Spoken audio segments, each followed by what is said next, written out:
Hello, everyone. I'm Blaine Gilmer. Welcome to Southeastern 14. Thank you for tuning in to the place that covers all things college football, baseball, and basketball in the Southeastern Conference. We're here to talk about, the talking season is over with. SEC Media Days has come and gone. Vanderbilt has opened up fall camp as they have a week 0 game against Hawaii. Other teams will do so in the coming days. So this is a very exciting time for college football, but it is also a very fluid time when it comes to NIL, transfer portal, all this kind of stuff. People are seeking out the help of Congress and things like that. Well, who do you leave it up to take the next step and try to make their imprint on NIL? The collectives. Yes, we all have heard about, it seems like a very shadowy, dark, dirty figure almost, these collectives, these groups that come together and donors are able to put money into, and they line the pockets of prospective athletes that come in and make promises and commitments to them over years and years. And some are the haves and the have-nots and things like that.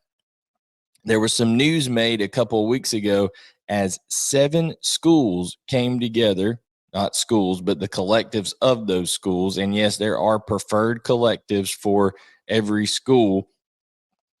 7 collectives came together, that of Georgia, that of Tennessee, which is Georgia's is the Classic City Collective, the Spire Group for Tennessee, the Grove Collective for Ole Miss, and then also the collectives of Michigan, Penn State, USC, and Florida State all came together to form the Collective Association.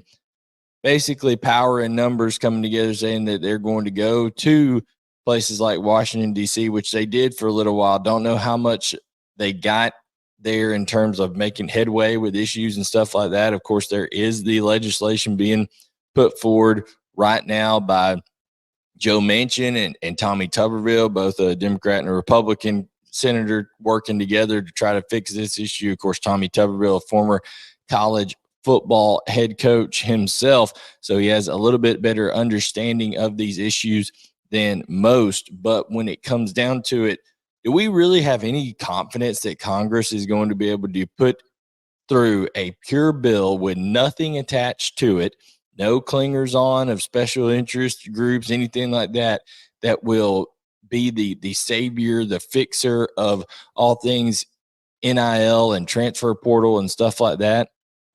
Lane Kiffin called it a unmitigated disaster at SEC Media Days. He says that college football now is a professional sport, but they don't have a salary cap, a luxury tax, any kind of governance over this NIL. It's basically free agency every year, twice a year.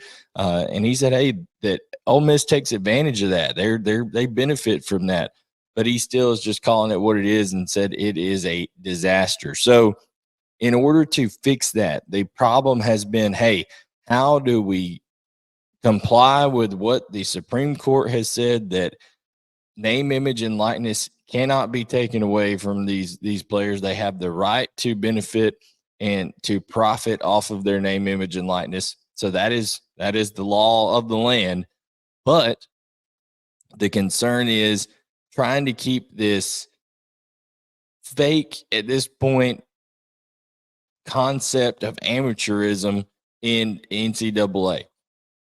So the NCAA, which is totally a toothless body now, but from time to time decides to rear its head and do things like suspend Jim Harbaugh for 4 games of something in Michigan, or to conclude an investigation and fine Tennessee $8 million off of Jeremy Pruitt's deal, but largely it's been ineffective when it comes to managing the ups and downs of this NIL journey that we've all been witness to. So the 3 SEC schools, Georgia and the Class City Collective, the Spire Group from Tennessee, and the Grove Collective, were all part of these meetings with the SEC Associate Commissioner and then also representative from the NCAA, where they presented a proposal where revenue sharing of TV money, this is always where this was going, would be shared to the collectives, and then the collectives could redistribute that to the athletes. They were doing this for two reasons. They would like to do this because it would, by acting as a third party and the money going from the TV rights deal from the conferences to the collectives, and then the collectives being the one to pay the athletes out of that money, it would help prevent the triggering of employment status for the athletes, because they're not getting paid directly by the conference. It's going through a third party. It would be an attempt to keep the amateurism model intact. And what they're proposing is, hey, 10% of the TV revenue money that each school gets from the conference would then go to a selected collective. Each school would have one main collective, and then that money would get redistributed to the athletes. Now, there's all kinds of antitrust law stuff, because how do you pick the one collective? There's Title IX issues, because how do you make sure the money is equally spread out between men's sports and women's sports? This doesn't even begin to fix all of the problems, but it is a step in the right direction, if you ask me, because I have zero confidence in Congress to be able to accomplish all this without putting in some Trojan horses on each deal on both sides of the aisle and things like that, and further convoluting and complicating college sports. Everybody's sick of all the political stuff anyways, and then if you add that into some kind of bill or framework that Congress puts out there, I just don't see how that's any good for college football. But these collectives that are really their own entity that work at the behest of these schools, they have access to really all parts of the program.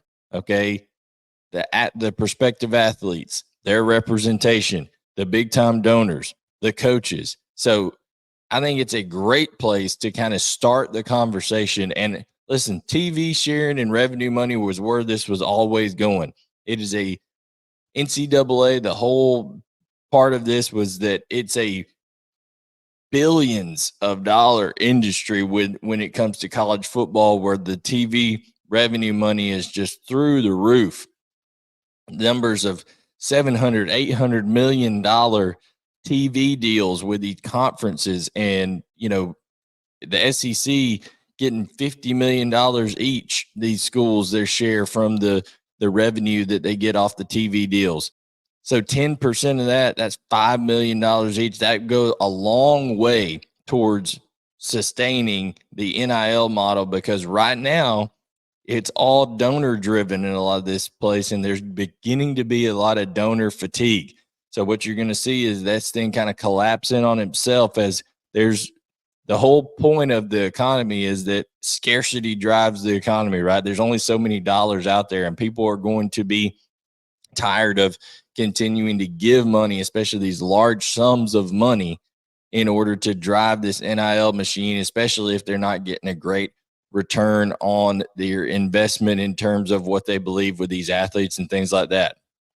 These 7 collectives that include Georgia's, Tennessee, and Ole Miss have combined to distribute nearly $70 million to 1,500 athletes, according to the figures they provided. Officials expect the TCA, which is a collective association, to grow to 12 schools before too long. So you're going to see more and more of these collectives ended up banding together in order to have a strength in numbers type deal, where they can go and basically create a type of union. Nick Saban and James Franklin and lots of powerful, notable coaches in college football are in favor of unionization. They want this thing to be like the NFL. That is what Nick Saban has said. He's like, hey, if we're going to pay them, unionize it. So back in May, Nick Saban said, unionize it, make it like the NFL. If it's going to be the same for everyone, I think that's better than what we have now. Saban, Kirby Smart, even though they're recruiting at a great level and undoubtedly they're using NIL greatly to their advantage, Josh Heupel, oddly enough, hasn't said a whole lot about the NIL situation. I think he was kind of laying low with all the investigation that Tennessee had going on. But names like Kirby Smart, names like Nick Saban, names like Lane Kiffin, names out there like Mark Stoops, everywhere out there in the SEC have said, hey, there has to be some kind of check and balance with this deal right now. It's just up in the air. Everybody gets to take advantage of everything, and there's no real rules. Roster retention is a huge deal, being able to keep the guys that you have. And a lot of the more successful schools in this era, the era of the college football playoff and NIL, has been who's been able to keep the talented players on their roster via the collectives. A lot of people think of it as, hey, who can we go out and get to add to our roster because we're able to pay them more than other schools. But some of the real success is how are you able to afford to retain some of the talent and keep that continuity on your roster? So it's a fascinating issue. I think the collective stepping up and taking a hold of this conversation is more encouraging to me than Congress trying to do so. Give us your thoughts. We'd love to know what you think about it, but lots of money out there with TV revenue share. And I think that's the way to go to give a baseline of this deal. And then you ease some of the donor fatigue, and you also give everybody kind of a baseline head start where to go. Now, there's going to be differences in the TV revenue as well. I'm sure the ACC is not going to be happy with their TV revenue deal versus the SEC. And then the Pac-12 is basically failing to exist at this point with all these schools fleeing for other conferences. So would love to know your thoughts. Comment, of course, like the video if you feel that it's good content. Share, tell a friend about Southeastern 14, and check out all of our season previews for each team, our game by game schedule breakdowns. Also, we've got tons of videos that come out of over the top 5 players at each position, underrated players at each position, and we'll do game by game previews as well. This is the place you want to be for SEC football this season. For my guys, Chris Lee and Blake Lovell, who do a great job on this channel as well, I am Blaine Gilmer. We'll catch you guys next time on Southeastern 14.